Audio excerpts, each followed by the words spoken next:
My wife's teacher just arrived. He's gonna be talking about this area and the history. It's a Hawaiian studies teacher. Like a family will get together. Maybe the next time you come down here, guess what? Because you didn't put your hands over here. You have a place here too. This can be your place too. And the protocol is how you start this relationship in a Hawaiian perspective, in a Hawaiian point of view. Make sense what we're doing? So if it's okay, we can just all gather right here behind me. We're going to face our guests, and I'm going to do school only. And if we do a good job, they'll respond, and then we're going to let them share a little bit more about how we can be helpful to them. Everybody okay? Okay. Oh, ha ke ana ku me ye ye. Kani ko pa uo maui. Kani loa. Hapa e na e. Kupala ko ka haloa. Kulo I ka o lau niu. Kau me ha mau mahavalue. Makalu ka kaluhia o ke kumupa. Me e papapui le I kau ka opi o lani e.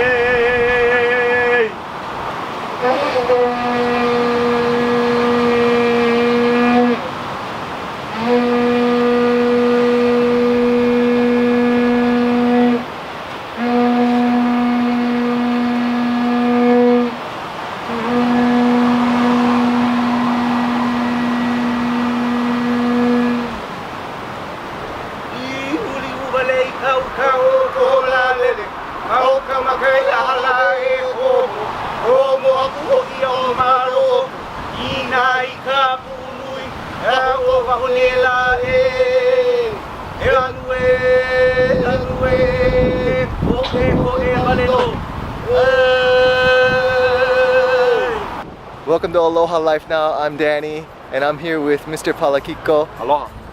And he's going to tell us a little bit about Aloha culture, what he does here, and how it's important to help out and take care of the Aina. Right on. Mahalo, Danny. Aloha, everyone. My name is Palakiko. I actually work over at Kapiolani Community College. I'm a teacher in the hospitality program as well as Hawaiian studies, so I teach in both.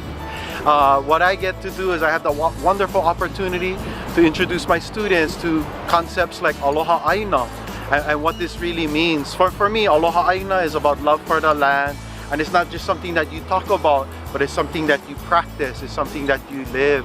So here today at beautiful Sharks Cove, also known as Kapo'o, we have 80 of my students from the hospitality program, and we're doing a community service event that we know as Malama Pono or Malama Aina.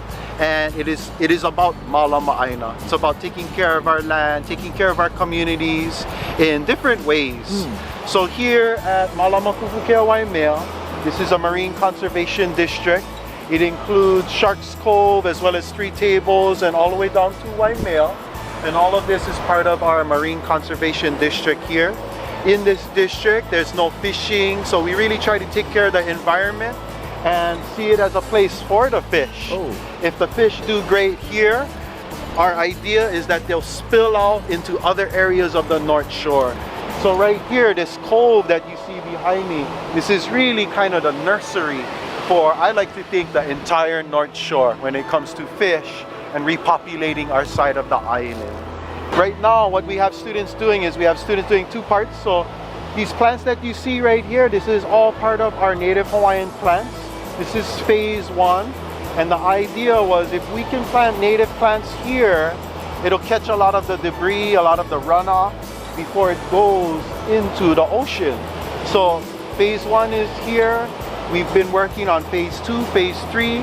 And if you can see where those trees are, all the way on that other side, it's not complete yet, but we just got the funding to do phase 4. And we're gonna have our native Hawaiian plant garden completely wrap the cove. Wow. Which is really exciting because we can see it, we kind of see it as protecting the cove from any debris or runoff that just naturally goes into the ocean.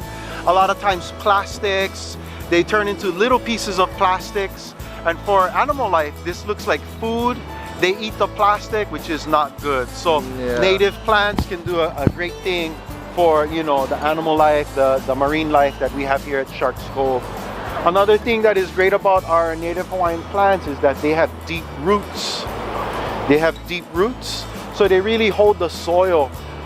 Another problem besides debris getting in the ocean is a lot of the erosion that's going on. Yeah. So because these native plants have deep roots, they hold the soil. So you can't really tell now, but if you look at one time, you can kind of see here, but you can see how the erosion went all the way up to here. It was really bad. We put in the native Hawaiian plants, and now it's actually holding up this berm, where at one time we almost lose, we almost lost a lot of this. So the native Hawaiian plants is really doing their job right here. That's Over really here great. you have, this is Pohinahina. It has a nice purple flower. The one in the back is Naupaka, that is a half flower. All of the plants that you see, all of the plants that we planted are considered coastal plants.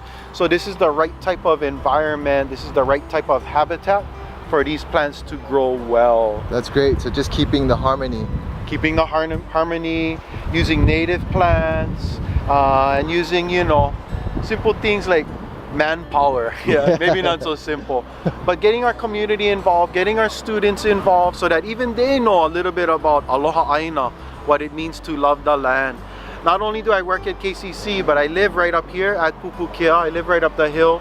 So this is my side of the island.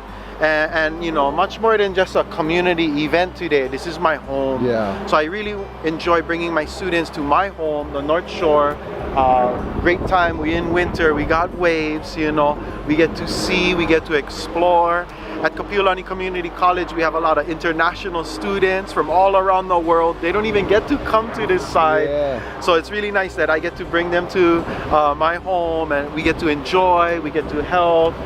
In a little bit, we're gonna go down to Haleiwa, have some lunch, do some shave ice. So really, they planned around learning, but more importantly, planning around fun. Yeah? Fantastic. Planning around fun. Thank you. My name is Jenny, and I am the Director of Educational Programs and the Makai Watch Coordinator for Malama Pupukea Waimea, which is the community North Shore nonprofit that cares for, educates about, and protects the Pupukea Marine Life Conservation District, which is what we have behind us. So about 35 years ago, the state of Hawaii designated this area a marine life conservation district.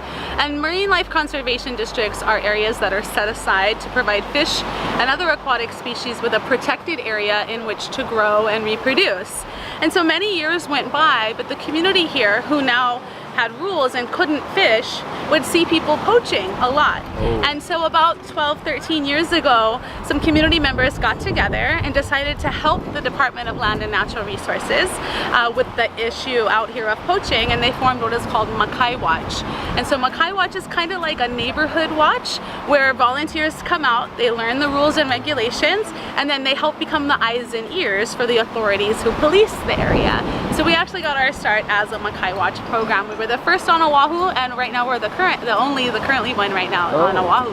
And so from there we rolled into doing more things for the area and education and things like that. But that's how we got our start. Great. And you guys are accepting volunteers, right? Yes. We are a volunteer-based organization. We set up right here at Sharks Cove every Saturday. We have pop-up tents that we put up. And we're usually here this time of year about 10 in the morning until about 2 in the afternoon. In the summertime, those hours are a little longer. But what we do is we come and we educate folks to the beach, and we work on our Native Hawaiian Plant Coastal Restoration Project. We do beach cleanups. We watch for poaching. So lots of things, and we always encourage volunteers to come hang out with us. You can go on our website or our Facebook or our Instagram, and you can find out when we're gonna be here. Again, it's every Saturday, unless it's really bad weather, then we don't set up.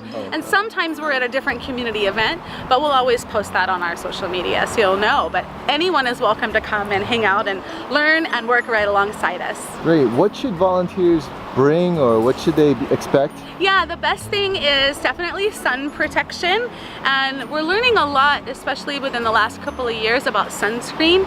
And some sunscreens contain a chemical in them called oxybenzone, and you want to read your ingredients in your sunscreen. And if it says oxybenzone, you don't want to use that one when you go in the ocean, because scientists are discovering that it's killing coral. Oh. So while we recommend sun protection, we recommend sunscreen that does not have oxybenzone in it.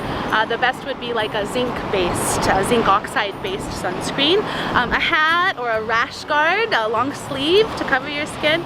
We also recommend a refillable water bottle, and also long sleeve shirt is good for the weeds, and then comfortable shoes or reef shoes that can get dirty and you can climb around on the rocks.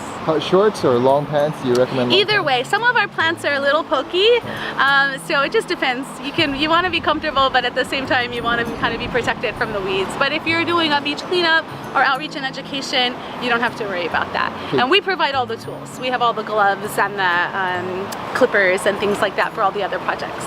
And how do people contact you? What's your Facebook or website? Yeah, so our Facebook is Malama Pupukea Waimea, just like on my shirt. Okay, great. And then Instagram is the same thing, but underscores in between the words. Okay. And then the website is pupukeawaimea.org. Fantastic. Yeah, Thank you so much, of Jenny. course, yay. So these are the weeds. Yep, these are the weeds. Why is it important to pull the weeds? Because they're not native, or they just... Yeah, because they're going to take over our native plants. Oh, So the native plants don't have a chance to grow. this is really important. Yes. And For the conservation, because especially with the weeds, when it starts to overgrow and grow, like I was telling them, the roots are really thick. So it's gonna grow underneath and it's gonna break the rocks, which Oh. the rocks and all the native plants here helps when it rains. When the erosion comes, it doesn't swipe into the ocean and break the reef. right. Yeah, so that's the whole reason why we have to weed, we have to plant, we have to keep up with it, or else our beautiful, where everybody goes snorkeling and all of that, that's all gonna be washed away. Oh, no. It's like a whole ecosystem under there. I tell you guys, come in the summer and it's like swimming in the aquarium, and we swam like all the way out to that point. Wow. And you just watch the fish like Nemo go in and out, and there's all beautiful colors of coral and everything. It's so gorgeous. Wow. And you can see the whole, it's like the whole ecosystem that you don't even realize is underwater. Yeah. Yeah. So it was a great day. My wife and I, were here volunteering and helping out with digging up some invasive species and weeds and just getting rid of them. That way the natural native Hawaiian plants can have a chance to grow and protect the reef and the coral. So we're happy to help, and if you have free time to come and volunteer, again, go ahead and contact Jenny.